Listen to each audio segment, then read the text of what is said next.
Olá, eu sou Maria Luísa. Eu sou a Alessandra. Bom dia, eu sou a Bruna Menezes. Nós somos do Colégio Militar Estadual de Roraima e estamos apresentando o projeto Produção de Etanol a partir da utilização da casca de arroz. Mas por que o etanol? E por que a casca de arroz? Vamos lá? Mas primeiramente, como tivemos a ideia de fazer este projeto?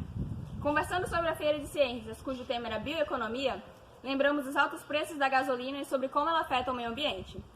Falando então com o professor de Biologia, aprendemos mais sobre etanol e sua produção. E fazendo estudos de viabilidade, concluímos que a casca de arroz era a melhor matéria-prima para a fabricação do etanol em Boa Vista, Roraima.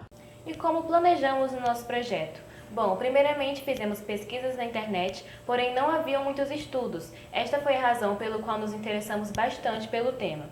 Como foi planejado? Primeiramente, o nosso grupo se reuniu tanto na escola quanto na casa de alguns componentes para debater sobre o assunto em questão e também realizar experimentos para analisar e aprimorar o que era necessário. Agora fique com o nosso projeto. O etanol é um combustível menos poluente porque ele é feito a partir do processo de fermentação da glicose, que é produzida naturalmente pelas plantas no processo de fotossíntese. E nesse processo é retirado o gás carbônico do ambiente. Mesmo o etanol sendo o combustível mais sustentável do ponto de vista ambiental, seu rendimento equivale a apenas 70% do rendimento da gasolina. Por exemplo, se eu abasteço este carro com 1 litro de gasolina, ele anda 10 km. Porém, se eu abasteço o mesmo carro com 1 litro de etanol, ele anda apenas 7 km. Por isso, abastecer com etanol só compensa se ele custar menos que 70% do preço da gasolina. Por exemplo, se a gasolina custar R$ 4,28, o etanol deverá custar R$ 2,99 para compensar o consumidor. O etanol é tão pouco utilizado e tão pouco competitivo que em muitos postos de gasolina simplesmente não está disponível.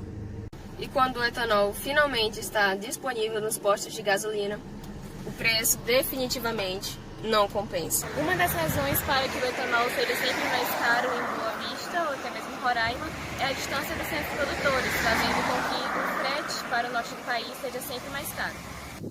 Mas por que casca de arroz? Bom, como podemos ver aqui, o arroz é um dos principais produtos agrícolas do estado de Roraima. Tão abundante que costumamos usar até como adubo para plantações. Portanto, seria uma matéria-prima de baixo custo para nosso projeto.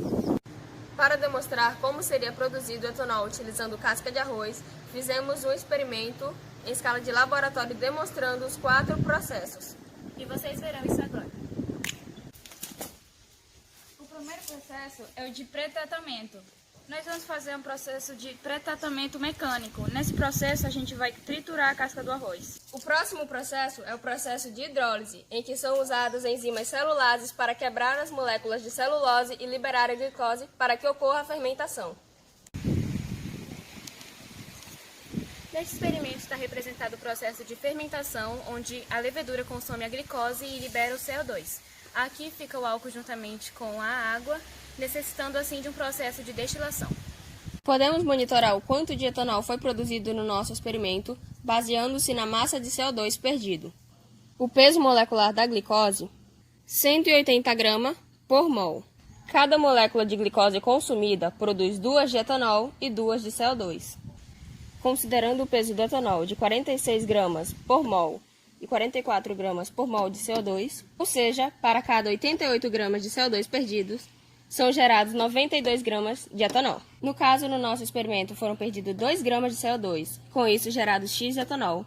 Para isso, fazemos uma regra de 3 simples. Fazendo essa regra de 3 simples, descobrimos que no nosso experimento foram gerados 2,09 gramas de etanol. O último processo é o de destilação, no qual o fermentado é colocado para aquecer a 70 graus. O álcool evapora e depois que ele condensa, já está concentrado e pronto para uso. Os próximos passos do nosso projeto são investir em pesquisas para baratear o custo das enzimas, que são utilizadas no processo de hidrólise. E depois dessa etapa, vamos apresentar o nosso projeto a empresas para produzir o nosso produto à escala comercial. Mas será que adianta mesmo apenas mudar a nossa matriz energética? Não, temos que mudar os nossos hábitos. Escolher opções mais ecológicas. E mais saudáveis! Até a próxima!